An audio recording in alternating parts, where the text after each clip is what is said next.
Hello, this is Dr. Do again. This video is outside of medicine. Continue the Iliad by Homer. I'm going to continue to read. And the white-armed goddess Hera obeyed at once. Clearing Ida's peaks, she soared for sheer Olympus, quick as a thought goes flashing through a man who's traveled the world. Ah, to be there, oh there!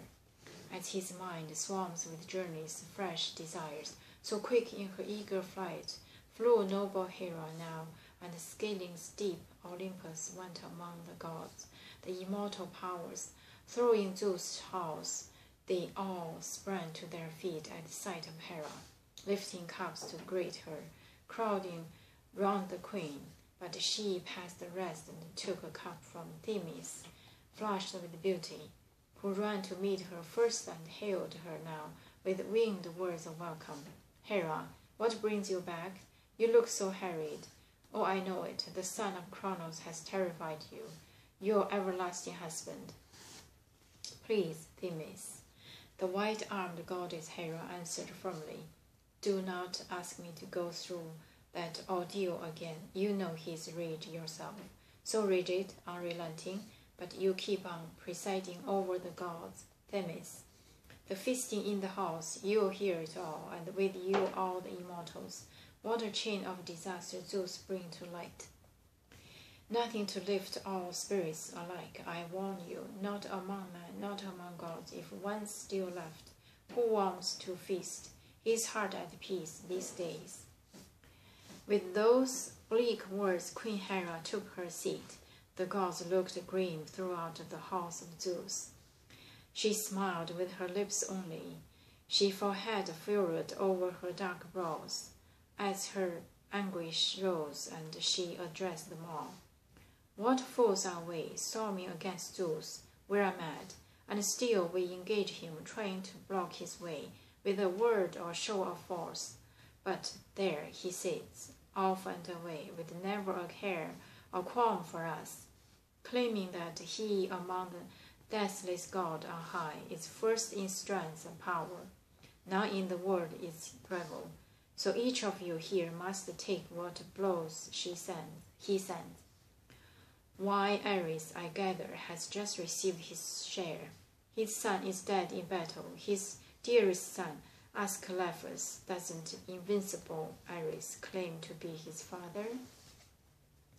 Fighting words, and Ares pounded his sturdy thighs with the flat of both hands and let loose in grief. Now, you gods of Olympus, who could blame me now, if I descend on Achaeus' ship to avenge my son, my butchered son, even if fate will crush me, striking me down with the thunderbolt of Zeus, sprawled in the blood and dust with dead men's corpses. With that he called his henchman, Rot and Terror, to yoke his team as the god strapped on his shining gear. And now some greater disaster might have come from Zeus, some wrath, some harsher rage, to break the gods on high, if Pallas Athena, fearing the worst for all immortals, had not leaped from her throne, bolted through the gates, torn the helmet off his head and the shield from his back, and snatching the brazen spear from its hurly grip, propped it against the pillar, and dressed the war god down in all his fury. Maniac, out your senses, you're ruined. What are your ears for, Ares? Can't you hear the truth? Your wits are gone. Where's your respect for others? Can't you grasp what the white-armed goddess tells us? And she is just returned from Olympian Zeus just now. What's your pleasure? To fill your own cup of pain, then slink back to Olympus, whipped and the fuming forced? You are planting the seeds of endless trouble for us all. He will leave those men in a flash. Achaeans, Trojans, overweening Trojans, and back great Zeus will come to batter us on Olympus, seize one after another, God guilty and innocent, rotted all together. So now, I tell you, drop this anger for your son, but now come fighter better than he, a stronger hand he, has gone down in his own blood, or soon will go. It is no small labor to rescue all mankind, every mother's son. With that sharp warning, Athena seated headlong Ares on his throne. But Queen Hera summoned Apollo from the halls, and Ares too, the messenger of the immortals, and gave them both their wings marching orders. Zeus directs you to Ida with all good speed, but once you arrive and meet great Zeus' glance, do whatever the Father drives you on to do.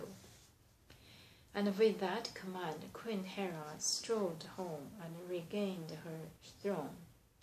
But the two launched out in flight, and reaching Ida with all her springs, mothers of flocks, they found the thundering son of Cronus seated high on Gargarean peak, crowned with a fragrant cloud. Coming before the Lord of Storm and Lightning, the two just stood there waiting. Nor was his heart displeased to see them both. How fast they'd obeyed his loving wife's commands. And first he issued Ares' wings orders. Away, Ares, quick as you can, to the grand sea, Lord Poseidon. Go, give him my message, start to finish, and see that every word of it rings exactly so. Command Poseidon to quit the war and slaughter now. Go back to the tribes of God, or down to his bright sea. But if he will not obey my orders, if he spurn them, let him beware, heart and soul. For all his power, he can never master the will to stand my onslaught. I claim I am far greater than he in striking force. I am the firstborn too. Yet the spirit inside him never shrinks from claiming to be my equal. Never, though all other gods will cringe from me in terror.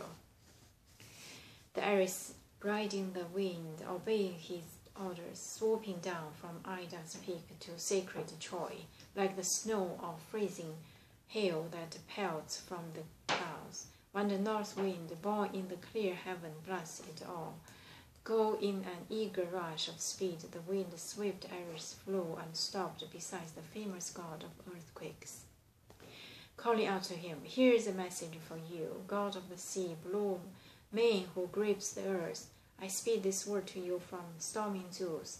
He commands you to quit the war and slaughter now. Go back to the tribes of God, or down to your bright sea. But if you will not obey his orders, if you spurn them, he threatens to come here in person, fight you down, power against power. Avoid his grasp, he warns. He claims he is far greater than you in striking force. He is the firstborn too, yet the spirit inside you never shrinks from claiming to be his equal, never, though other gods will cringe from him in terror." But the glorious god of earthquakes shook in anger. What outrage! Great as he is, what overweening arrogance! So force me, will he, to wrench my will to his? I with the same high honor? 3 brothers we are, all sprung from Cronus, all of us brought to birth by Rhea, Zeus and I. Hades the third, Lord of the dead, beneath the earth. I'm going to stop here and continue next time. Thank you for watching.